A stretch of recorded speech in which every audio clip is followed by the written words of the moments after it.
All right. It's you know what time it is. It's that time of the week. It is Wednesday night, which only means one thing. You get us. That's right. SEC After Dark. Jake. Jake's back. I'm back. Jake is the dad.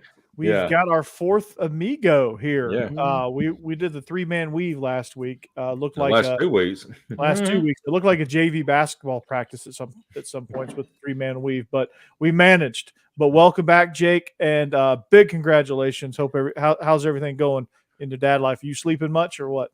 Not really. But hey, it's awesome. You know, there's nothing like being a dad, Corey. You know, like I do. It's awesome. Just an awesome feeling. You know, but everybody's going well. Yeah, Cassidy's good. The baby's good. Everybody's good. The baby's good. Cassidy's doing well. We had to do an emergency C-section, wasn't planned.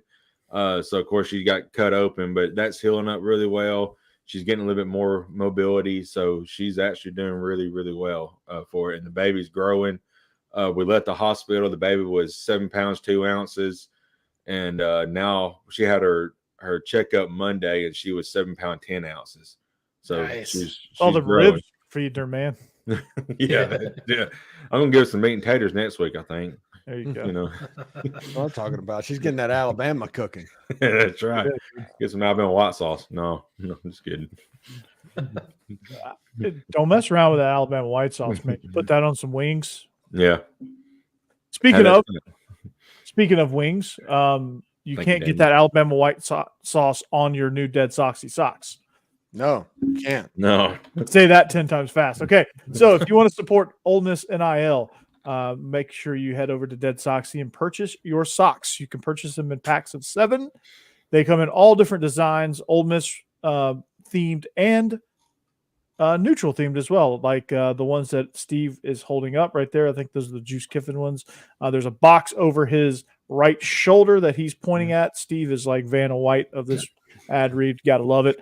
So if you go to DeadSoxy, make sure you do the membership. You get a 25% constant discount. You get free shipping and a free gift. Who doesn't want all of that? So what you need to do is head over to DeadSoxy.com right now and sign up for the membership. Purchase your socks. Get a rack of 7. You got your whole week planned with socks, and your coworkers and your friends can't say your sock game is weak anymore if you go to DeadSoxy. So do that today. DeadSoxy.com. And as always, stay soxy.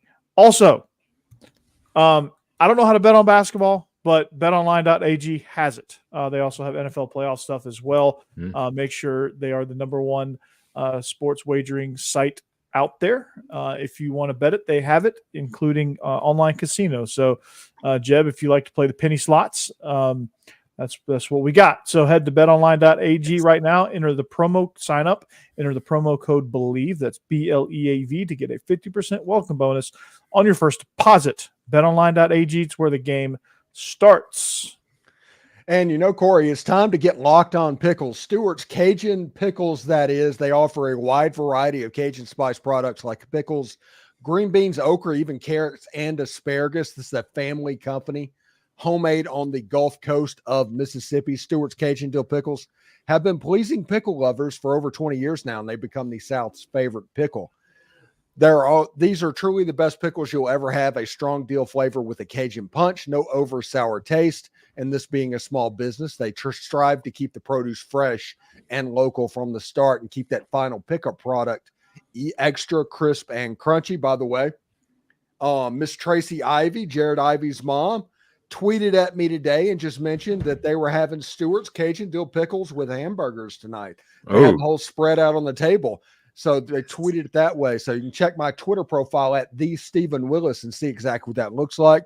But be sure to like Stewart's Cajun Dill product on Facebook and Instagram. Try these pickles, okra, and beans today. You will not be disappointed. Stewart's Cajun Dill Pickles, the South favorite pickle. Be sure to refrigerate after opening. Yes. Yeah. I wonder if these are still good. They don't look bad. I'm not going to try one. Right, so I need to order more. I've run out of them. Yeah, I'm out too. I got to get some more. So we got a lot to talk about. We're going to hit the rewind button. We're going to be kind and rewind because Jake, the timing of everything that happened, all the excitement that happened in the offseason, off in Babyland, rightfully so. But I'm sure he was thinking of his response for his. He came back to talk about Ben Kalen Deboer, what's next for Alabama, how the roster's getting decimated, all that good stuff.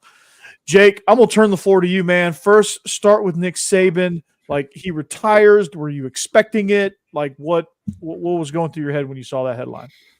Before we got on, Corey, I was talking to Steve and Jeb, and I was telling them, I was like, we're sitting in labor and delivery, and I get the message through the ESPN app, and it said, Saban is retiring, and I'm like, okay, this is one of those scams that we see every single year, where it's either Saban's retiring or Saban's going to so and so, team and live in Alabama.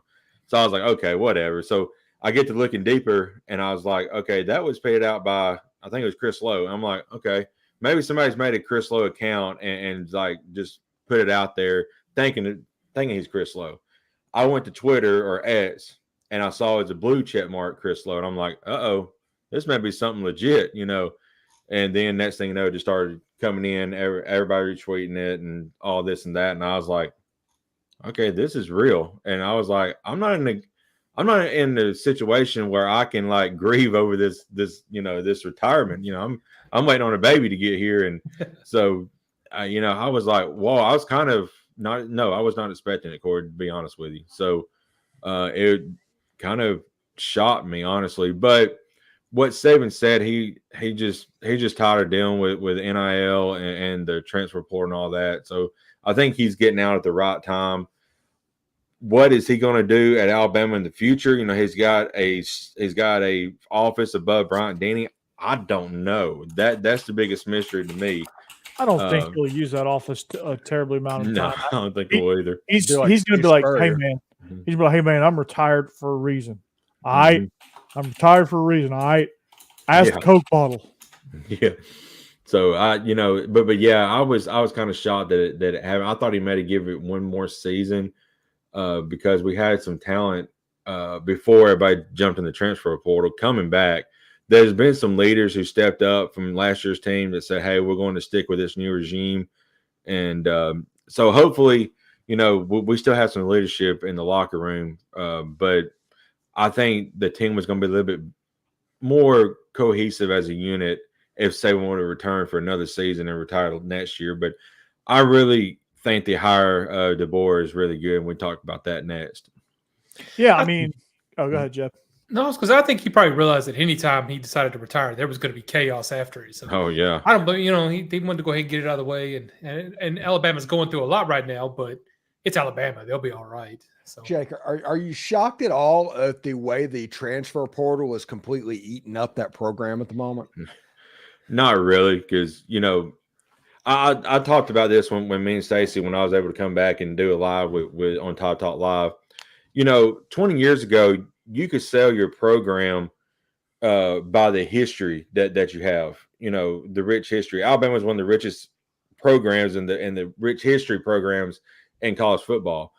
But now, since NIL and transfer portal, it's all about who can give me the most money. Unfortunately, that's just the way the game is nowadays. So if somebody was offering somebody out of Alabama more money to go there, so be it. These kids have got to do what's best for them. So I'm not shocked at all. Oh, Michael. I don't think Kalen Deboer is anywhere near much.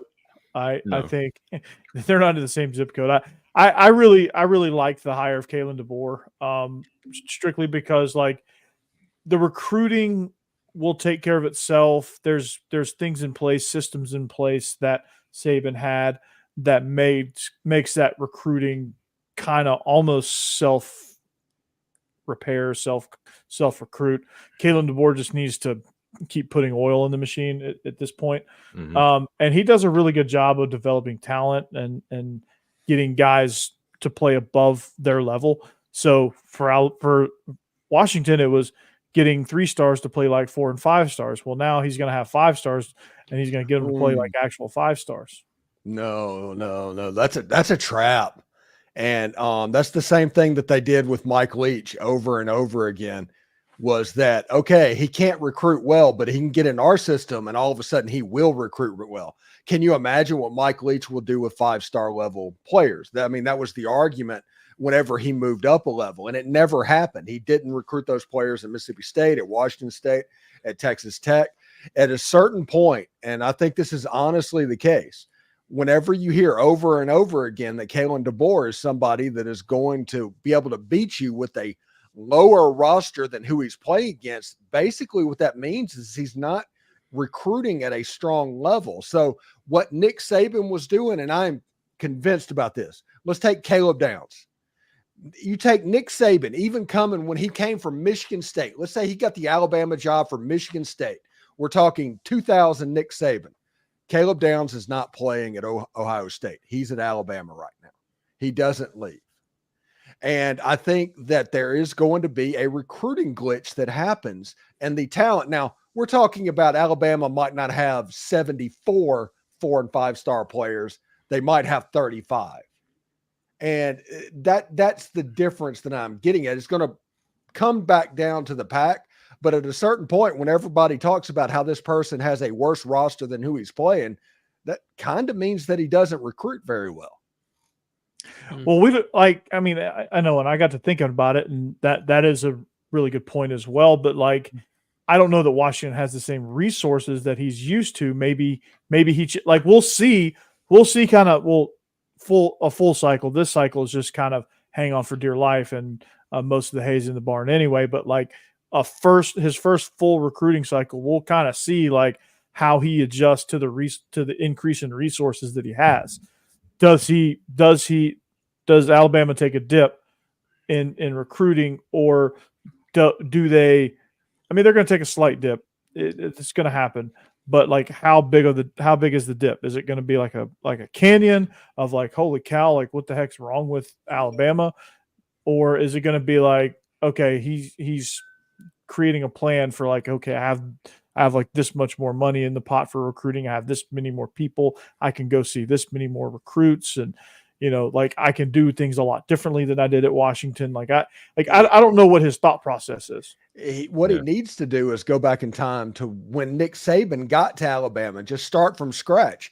And Nick Saban got that by basically owning the state of Alabama recruiting wise. And today they got a recommitment from Ryan Williams, and that's a good first step for them. Mm-hmm. And I think they need to really double down. Or Ryan Williams, I think his name is. I think you said that, didn't you? Yeah, I thought I said Rick. Maybe I don't know. No, Rick's but the point of it is the early to mid part of Nick Saban's reign when he was getting the Julio Jones and those players. I think Kalen Deboer needs to do that and then expand out. If Kalen Deboer goes from a Washington environment where there's not many players, where you're recruiting California and suburban Seattle, essentially, you're not going to be able to immediately go from that and just recruit nationally. There needs to be a base again, and Kalen Deboer to become the recruiter that he might be, because otherwise it's just going to be too much. It's going to be hard. Well, Jake, the step in the right direction, I think, is hiring Kane Womack from South Alabama as far as getting that in stride. I thought that was a really good hire. He knows and trusts him from their days at Indiana. He was really good at South Alabama. What do you think, Jake, of Kane Womack? Yeah, that's the biggest thing for Kalen Deboer was he had to get guys that had some Southeastern, experience in recruiting and all that, and he's done that.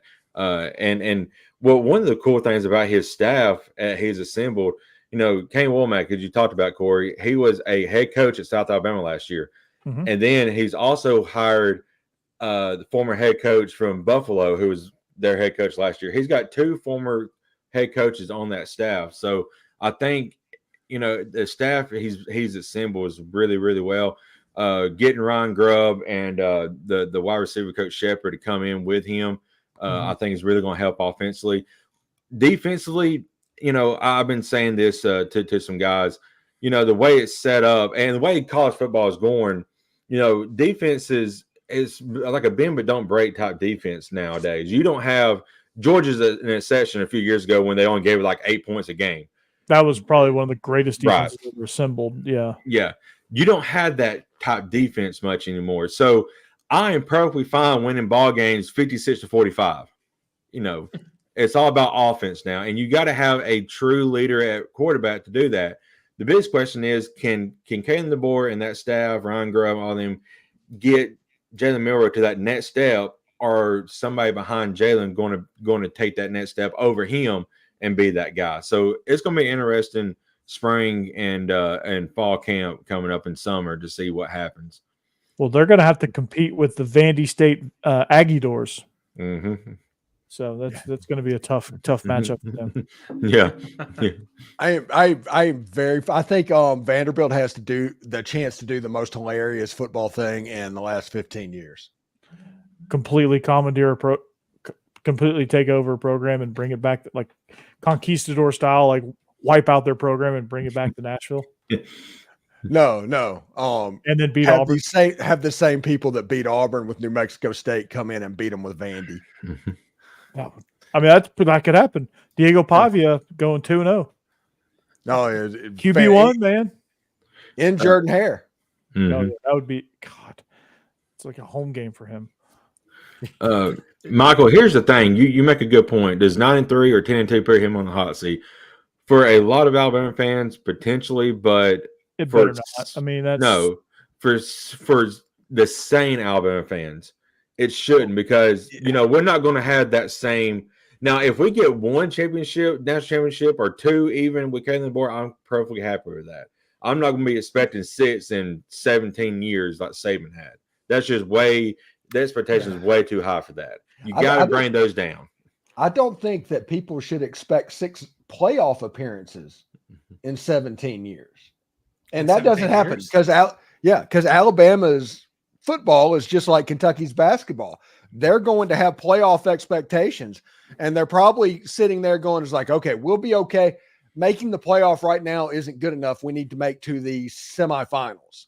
Mm-hmm. And they kind of have to learn what's going on. And like I said, this isn't a slam or anything like that.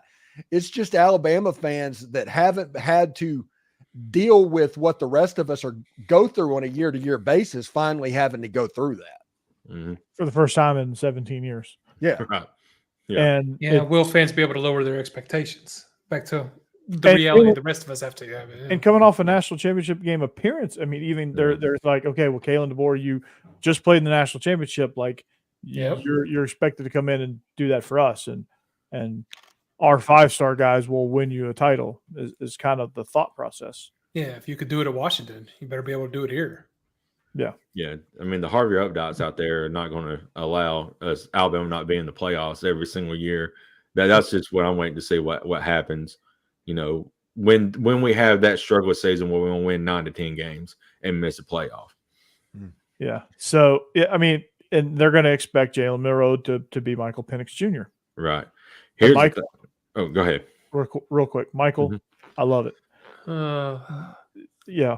There you go. Here's the thing. If I really think DeBoer is going to be good at it for Alabama.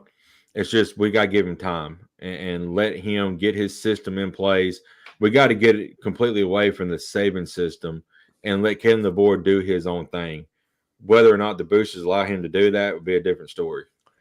Yeah, my question that I have is, Nick Saban was powerful enough at a place like Alabama to where he was able to push the boosters out the door and kind of being the dude. Right.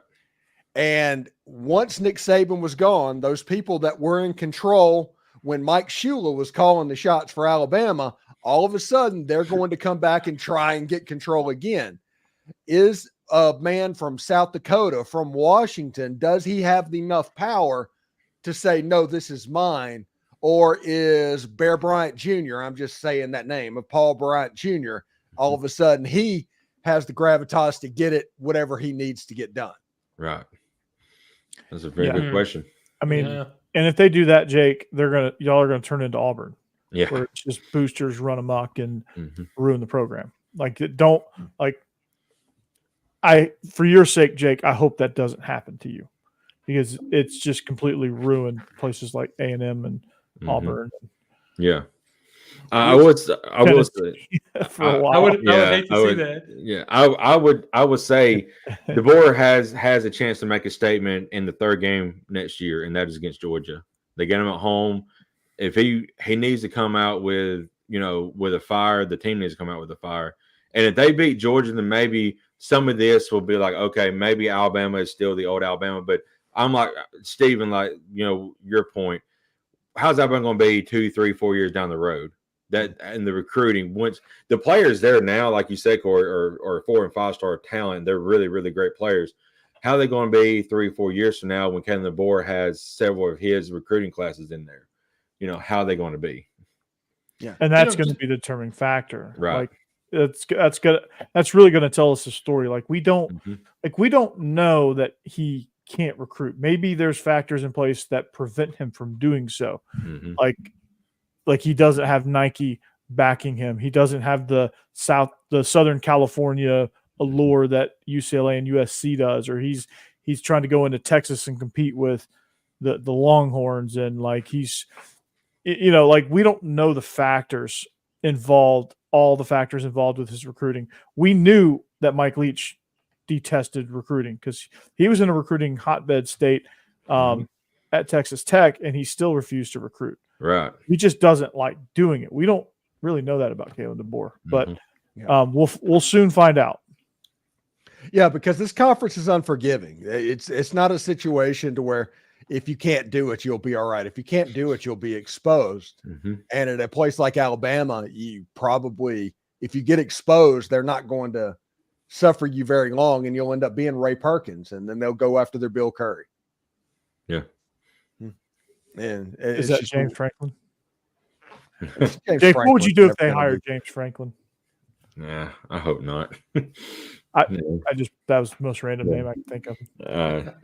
But hey, Jim Harbaugh tried desperately to avoid what happened at Alabama happening at Michigan, but now a 30-day transfer portal window for the Michigan Wolverines is available, with Jim Harbaugh going to the LA Chargers, and Ole Miss still has over a week left in this drop ad date.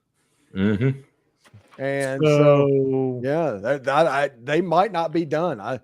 I would, like Donovan Edwards and people like that, I would probably pay attention to him for a couple of days. But he's also probably passing the torch to Sherrone Moore. Like I think that's why he waited so long as well, so that Michigan could just pass it down to Sherrone Moore. Because I thought Sherrone Moore did a really good job in the interim. But Sherrone Moore did a really good job in the interim because Jim Harbaugh was still the de facto leader of that program. Right. They're going to have the same problems even if they promote from within, because you're going to have Jim Harbaugh, and I think the defensive coordinator might be going to Los Angeles. And if that happens, you've got the chaos that's going to go. It doesn't matter if Sherrone Moore is getting hired at all. It's still a new coach. It's still not Jim Harbaugh. That's like you have Nick Saban and going to Kalen DeBoer. I mean, you look on paper, Kalen DeBoer is like 112-12 all-time coaching. You still have problems. I think all of our beards will be as long as his if we wait on that. Yeah, I forgot about that. Jeb. I even bought some new movies for my set. Well, are you ever going to review them? Well, probably one day. Can I ask a question just as a fan? Because I don't really know that much about, like I said, the coaching. Yeah, shut up. I don't know that much about the coaching and how it works. So you saw what Kalen DeBoer did with Michael Penix this last year, and you've got Jalen Milroe there at Alabama. Do you feel like that could be a repeat, or was there some other factors like an offensive coordinator or something? Alabama fans are like, you better be a repeat. Yeah, well, I mean, I feel like he's got more talent at Alabama and a better quarterback. Although, I don't know. I mean, I know I'm not trying to talk down about Michael Penix. He did an amazing job this last year. Michael Penix is more of a drop back guy. He could throw the ball better than Jalen Milroe. You think so? All right. He's not a Jalen's run. Got a good arm. Guy.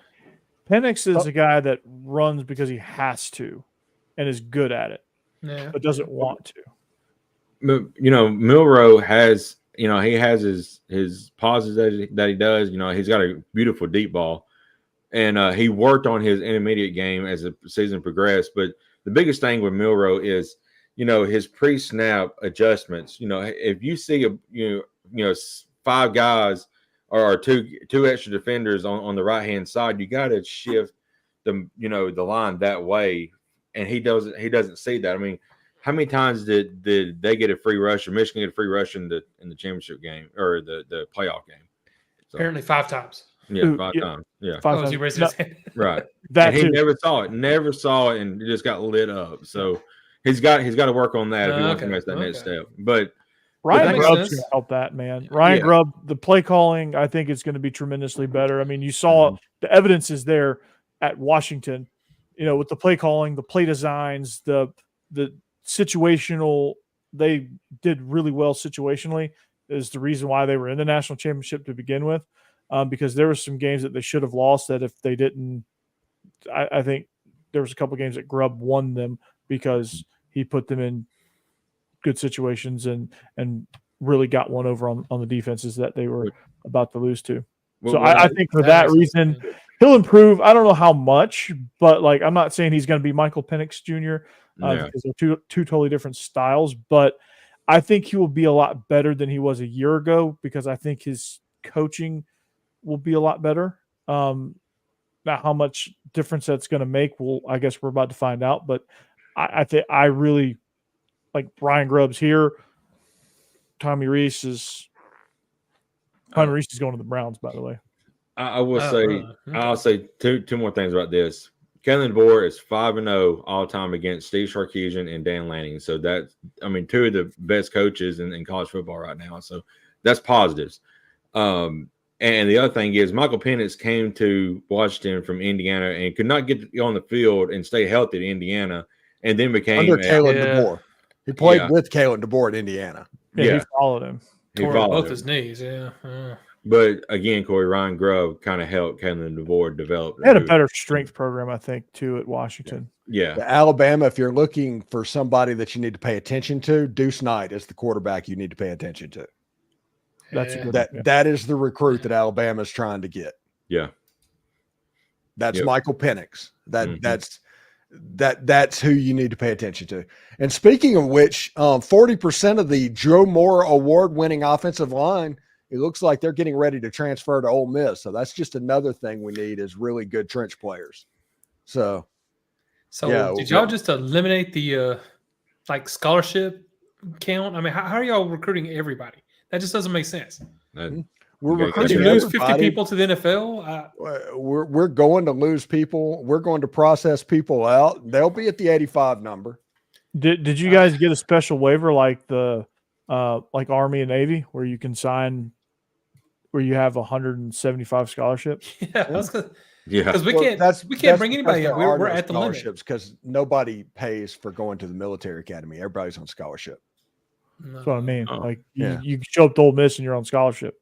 Yeah. I just don't understand how you get a scholarship. You get a scholarship. I understand how some of these schools are bringing in so many people. Hell of an ROTC. It's one of those things that Ole Miss actually has it set up right now to where if you want to go to Ole Miss as a transfer portal player, when you get brought in, it takes kind of a special dude to say yes and agree to that because these guys are good, like legitimately good. Mm-hmm. And there's some people that would be happier going 6-6 and going to a bowl game with a guaranteed starting spot because you come to Ole Miss, it's not guaranteed that you're starting. And that's pretty cool. Spencer Sanders, yes. Yeah. Yeah, I know. It's just, it's crazy. I don't understand how Lane Kiffin is convincing so many people to go there unless you just have it's competition, man. Scouts come to practice. They're going to see practice tape. They're going to watch.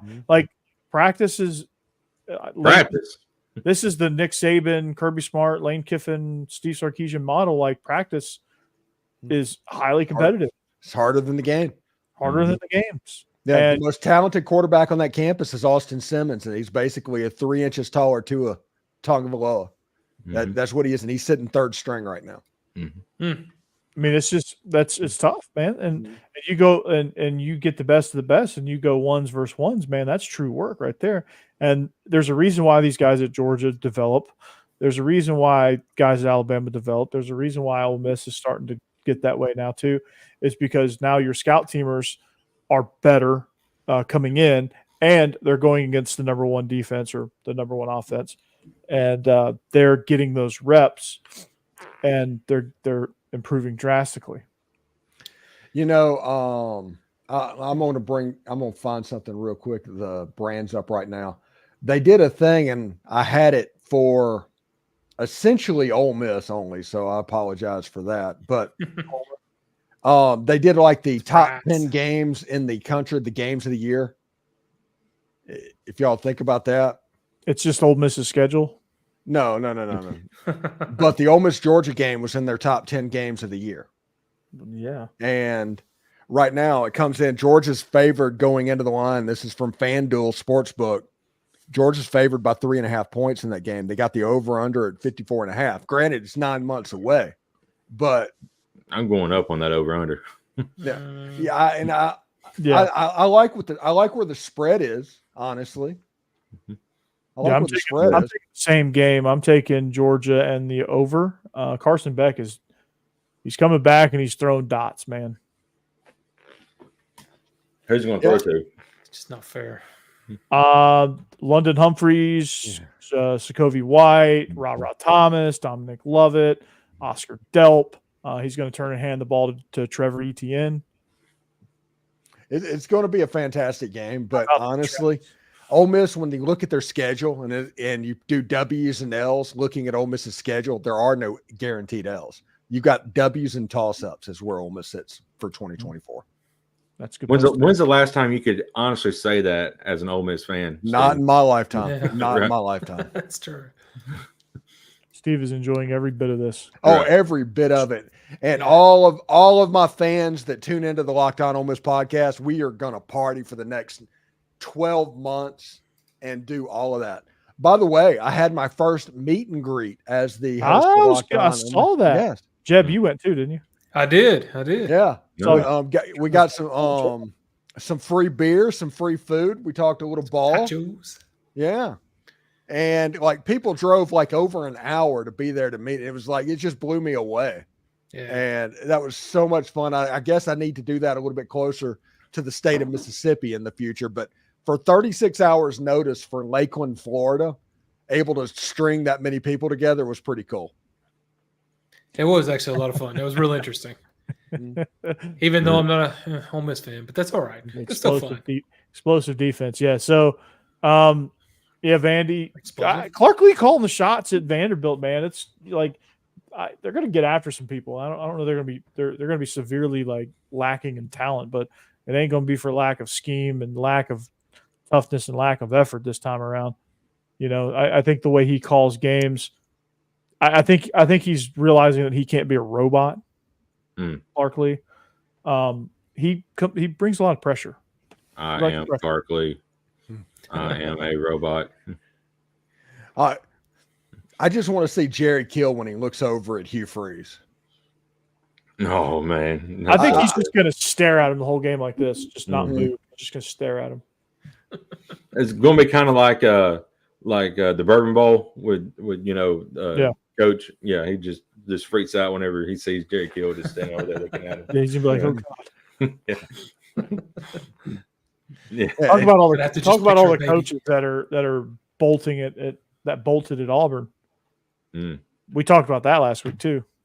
Yeah. Patrick Nix getting the offense coordinator job. They got rid of Cadillac, which was a terrible mistake. Yeah, that made a lot of fans mad, Auburn fans mad when that happened. Yeah, but they've got Derek Nix. Did I say Patrick Nix? I meant Derek Nix. Yeah.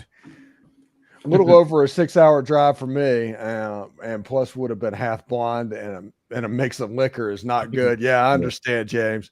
Yeah, I'm going to do it closer to Mississippi. I'm thinking about in July having a little tour, essentially, to where I go to Vicksburg and Jackson and Meridian and like maybe Mobile and then Destin and head on back to the house. Nice. Oh, that's cool. Yeah. Call me when you're in Destin. I'll go there. Okay, I'll answer this one.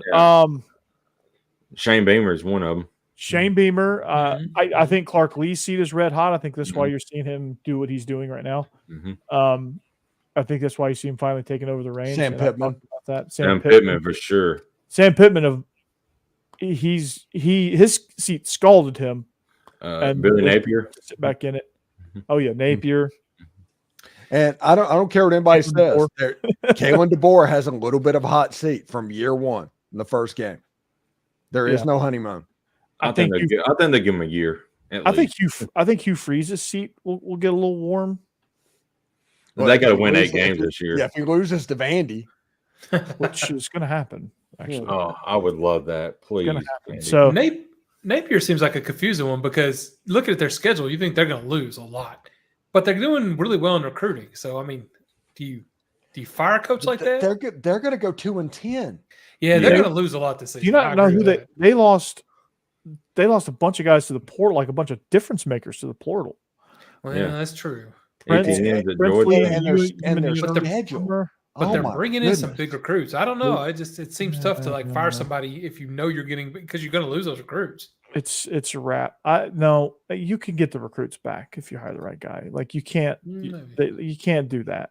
You can't like tank your pro. Like they tried to do that. Well, no, they didn't try to do that with Dan Mullen because he doesn't recruit. But I'm trying to think of an example of like where a team was scared to fire their coach. With the transfer portal, it doesn't matter if you lose your high school guys. Well, I guess the question is it Napier's fault if they lose a lot of games this year? Because looking at their schedule, they're going to. I mean, is there anything he could do to stop that? Is he the head coach? Well, yeah, I guess it is his fault.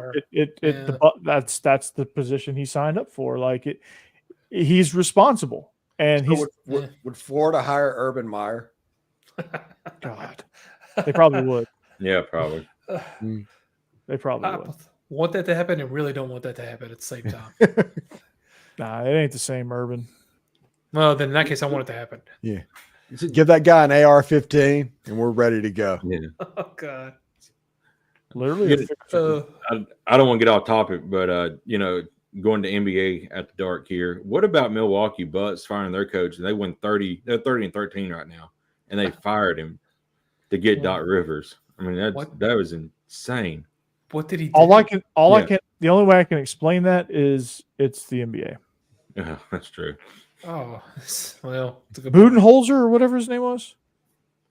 No, it was like Griffin Mitchell or something like that. I thought who does Budenholz? Michael Specs asks, is Florida still a top job? I don't think it is. No, I don't think it is. Really? Yeah. I mean, I don't like Florida, but Adrian Griffin was his name. It's top job-ish. Think about this. They've hired 2 really good football coaches that won national championships. Other than that, they haven't won consistently very much. Right. I mean, before Spurrier, they weren't. You're right. Yeah. They were awful before Spurrier. Yeah.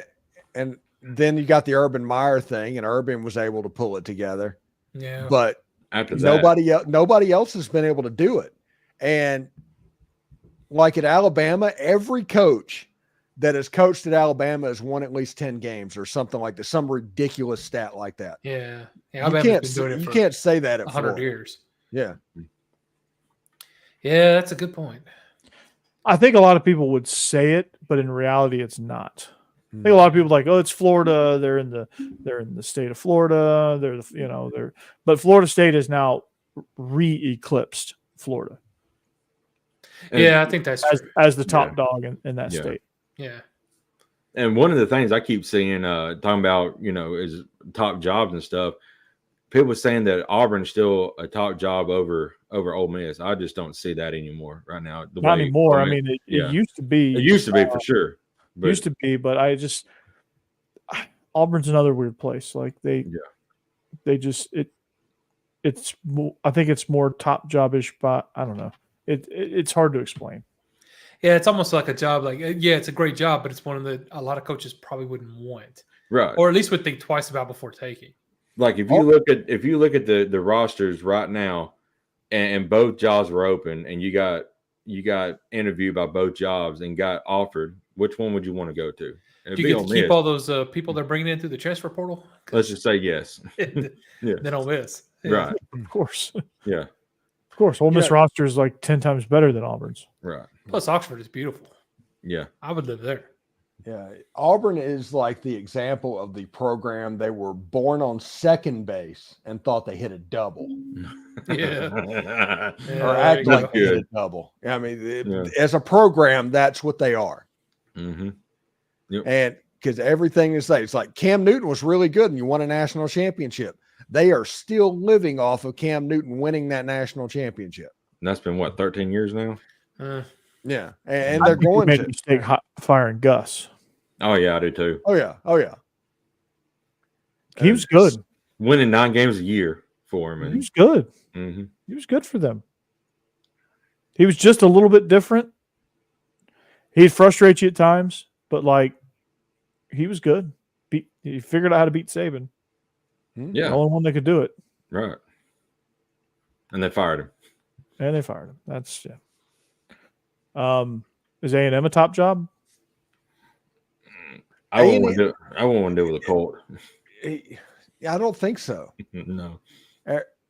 Like whenever A&M was open and everybody's like, well, Lane Kiffin's going to A&M. And it was like, why? Yeah. Literally, A&M's one of like 3 programs in the SEC that has not won a Big 3 national championship since like 1940. Yeah, it makes Okay, it a proper place for you to become a legend, though. Let's start matching up these jobs against other jobs in the country, though. Okay, so let's go back to Florida. Let's say you interview at Florida and you interview at Penn State and Iowa. Oh, Florida in those situations every time, because you still have the players that are in Florida. Yeah, Like Billy Napier, if he wanted to, and he won't do it now, and just decided, hey, we're going to build a team out of Polk County in Florida, would be a top half of the SEC football team. This place is still ridiculously good when it comes to players. And that's going to make the job better than it is. Now, Florida was the last team in the SEC, I think it was, to have an indoor practice facility. You know what I mean? And I think Georgia was really late to get to that party as well. Really? Yeah, but stuff like that, stuff administratively, the way that they handle their program, their NIL collective is a joke right now. They're in danger of getting an NCAA probation over the Jaden Rashada thing. Mm-hmm. And there's so many problems right now with Florida. It's like the one positive thing they have. Well, 2 positive things. They've got the Swamps reputation, and they've got the players in Central Florida and North Florida and all of that area. Mm-hmm. So nationally, it's a top job. No, it's not a top job. I think people need to quit thinking like that, honestly. good job. It's a good job, but it's I don't know, other than in this NIL world, there's probably 3 top jobs in the entire country. And it's like USC, Texas, and maybe Oregon in the whole country. And, Georgia's up there as well, but they don't have the money that Oregon and Texas has. No, definitely not. So does anybody have the money like Texas has? I think our definition of what is a top job needs to be evolved. Yeah. Yeah, it does, because like it's not quite as simple as facilities, recruiting, area, all that stuff. Mm-hmm. Daniel, hold on.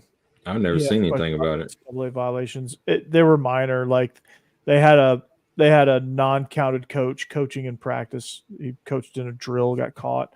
They had they made a couple of phone calls outside of the recruiting window, stuff like that. Just minor stuff. Level 3. So y'all got a Connor on y'all's squad too? No. No, not that bad. He's not going elsewhere. He's just getting in the drills. He's saying, hey, Coach Schumann, step aside. I got this. Hugh Freeze apparently is trying to hire Barney Farrar. Oh my gosh. And just so everybody knows, in 2014 or 2015, when all this happened, Barney, for his actions, got like a 10-year show cause that's coming to an end right now. But Hugh Freeze has no Rolodex, none. No. It's the same people he's trying to put together. Yeah. Ken Austin's his offensive coordinator. Derek Nix is running the same people. I'm expecting Grant Hurd. Heck, he's probably going to dig up Dave Womack somewhere and try and get him. Although Kane is the defensive coordinator at Alabama right now, which would be kind of funny, but still, he just does not have a Rolodex. No, he doesn't. No, he has no contacts. He has no. Nobody really wants to work for him. No. No. Because he throws you under the bus. That's the other thing he does. Whenever the offense works, it's because of him. Whenever the offense doesn't work, it's because of you. And he told you that. Yeah. Yeah. And like Philip Montgomery is not there right now. Ron Roberts is not there right now because of that. Yeah. Yeah. Malzahn was that way to a certain extent. Like Rhett Lashley was his fall guy. Yeah. Yeah. That was one of his downfalls. Was he couldn't hire quality offensive guys because he would throw them all under the bus. Yeah, because he wanted it to be his show, and that was important. Yep. They're talking right now, by the way, on my Discord. If you go to the Loom Discord, I'll link it on my Twitter. Yeah, all the Loomers, everydayers there. But they're talking about the Big Ten. Apparently, the rumor is they're putting together a bag to steal Texas A&M from the SEC. And my whole thing was, yeah, good. Have them. Yeah. All right. Yeah. You want Texas A&M? You can have them. We'll go get Texas Tech and be in the exact same position. Right. Okay. Is that all you want? Okay. Yeah. We can take Texas Tech and Oklahoma State and actually be better off. Yeah, with Texas and Oklahoma in the SEC, yeah. They have such an inferiority complex. It's hilarious. But yeah, they're discussing that right now. And I do think that Ole Miss probably needs to look at Texas Tech. I think they should be the next call, them and Oklahoma State. That be y'all's new bitter rival, lifelong rivals.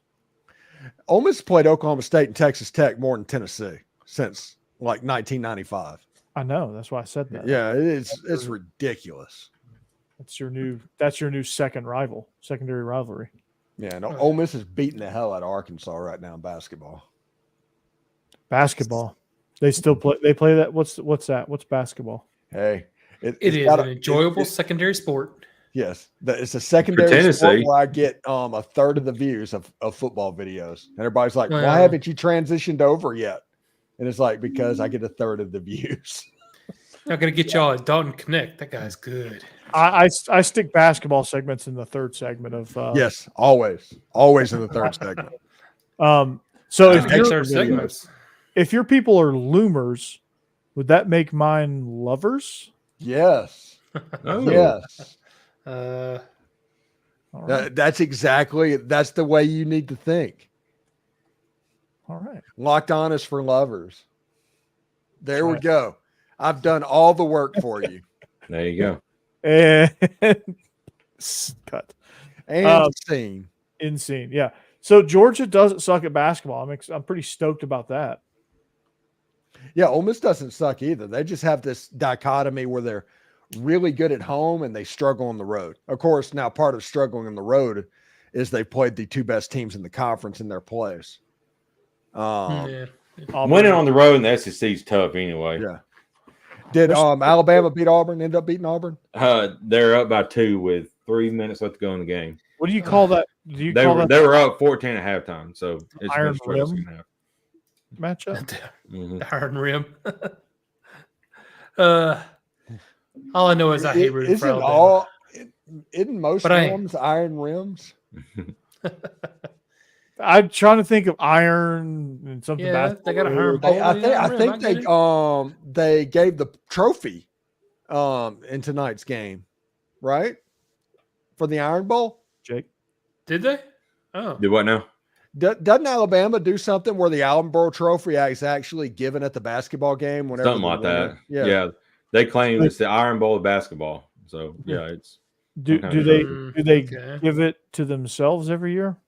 Nah, well, I mean, I don't know how they do it because I think Nate Oates has only lost like 2 games against Bruce Pearl since he's been in Alabama, 2 or 3. So that's the running thing. Yeah. So, but he shoves them away all the time. Hey. Shoves them away. Hey, that guy. It was a TV timeout. The guy should have got out of our face. Yeah, absolutely nuts. Yeah. Yeah. So Georgia actually has an inside presence, and I'm pretty stoked about that. Jeb's hammering the keys. Jeb is yelling at us through his keyboard. We need to get one of those soft touch keyboards, Jeb. I forget how clicky my keyboard is. Yeah, Georgia, it's fun a lot of times, but not. Georgia had a nice little buzzer beater against LSU. Nice. Oh, did they? LSU's good. With 2.3 to go. They just hit a really nice shot from way downtown. Bang! Actually, it's from way downtown. Long rebound, and the problem they had last year is now solved because they got a rebound and the guy put it up in the low post. The home road dichotomy in the SEC this year is just weird. It is. I mean, pronounced.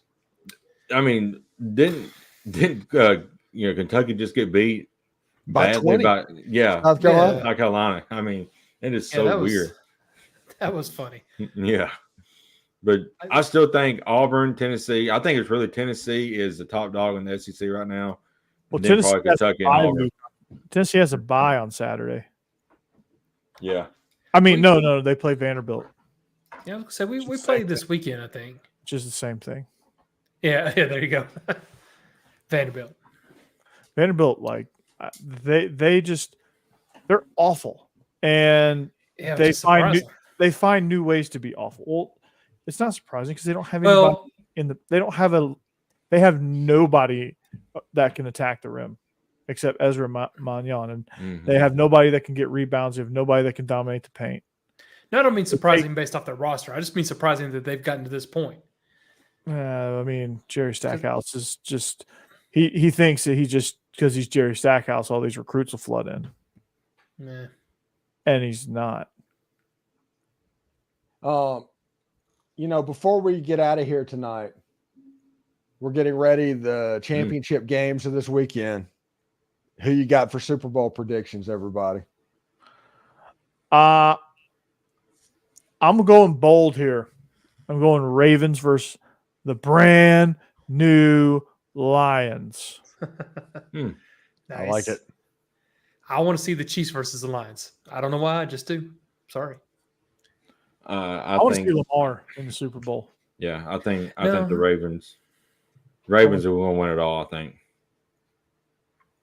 All right. I'm Lions versus the Ravens for me. And I'm rooting for the Lions. The Lions are the team I'm rooting for because I think it would be absolutely awesome.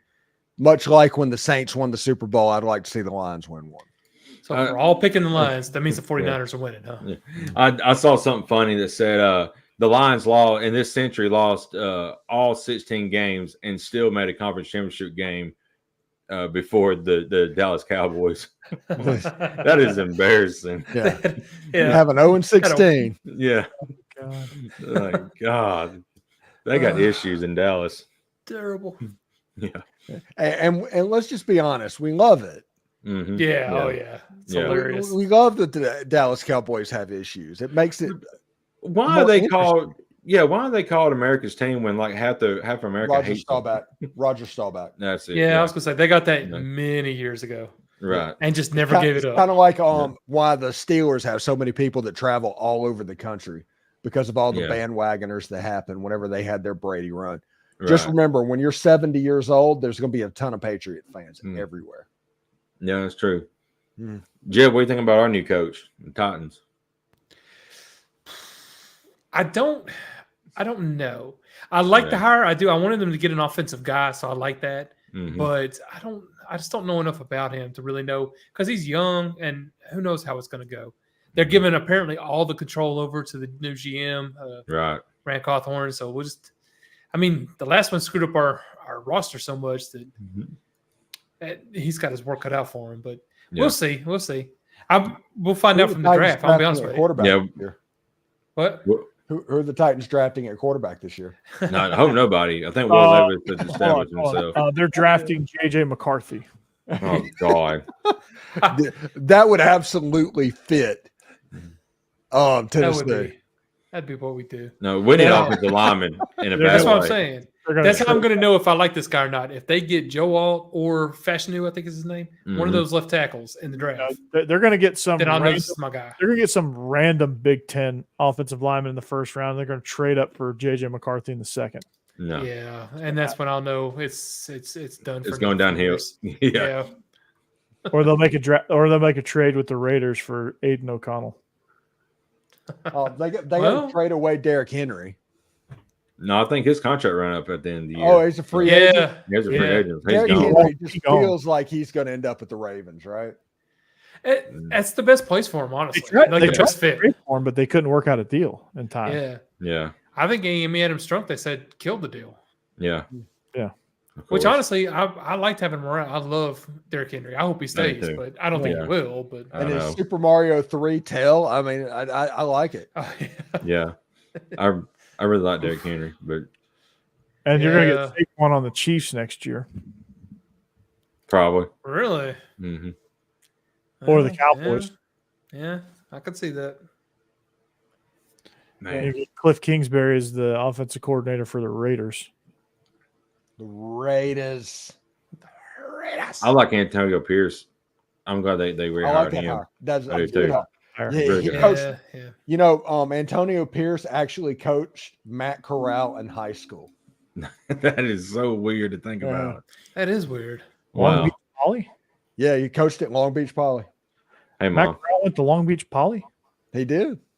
I do not know that. For 1 year. Oh, yeah. Yeah, he went to some other school and got kicked out of that school because he beat up Wayne Gretzky's kid or something like that. Oh, Oaks Christian probably? Yeah, he beat up Wayne Gretzky's kid, and all of a sudden it became a Gretzky money versus your no money, and all of a sudden that one wins. Of course it wins. All right, Corey, you got 2 minutes. Oh, it's that time. Okay, so Jake, of course, welcome back. Glad to have you. The fourth amigo is good. We're better as a quartet. Yeah. So glad to have you back. Friday. All right. Yes, Friday. So we are SEC After Dark. We are brought to you by Stephen Willis, myself, Corey Burton, Jeb Beecham, and Jake Thomas. Stephen Willis, he's a loomer. He's King Loomer, the Locked On Ole Miss podcast. You can find him there, and After Dark commentary with this quartet as we just talk about non-sports related things. I'm Bowser. You can find Jeb just right there because he's eventually going to do a movie review for one of those. Eventually, I want Gremlins or Ernest Goes to Camp. I could start with either one of those. I might start with Ernest Goes to Camp. I've been going through an Ernest phase here recently. It's a long story. Well, if and when he does start, we'll celebrate that like your kid taking a poop for the first time. Yeah, we may have to. Anyway, so drink to that. Film that. Just don't film that. Yeah. For the kids' sake, don't film stuff like that. Yeah, Jake, you hear that? All right, so Jake Thomas, Tie Talk Live, had a great show. I would have loved – I didn't get a chance to listen to it, but I would have loved to hear your baby brain going at it. Yeah. Baby brain is a real thing. I promise. It is. Some of the simplest things you go stupid on. So yeah, it's a real thing, guys. So Jake Thomas, Tie Talk Live. You can find me. This might take me 2 minutes to list all my podcasts, but you can find me on Bleav In Georgia Dawgs, Locked On Vandy, and during the season, Illegal Motion, and then as well as the After Dark commentary stuff that we do as this quartet. So for the four of us, we thank you for listening. We thank you DeadSoxy, Stewart's Cajun Dill Pickles, and BetOnline.ag. We thank all of you. Find us, like us, subscribe to the YouTube channel. Be a friend, tell a friend, and we'll see you back here next week better than ever. And as always, go Dogs, anchor down, and go Braves. Hotty toddy. Go Vols.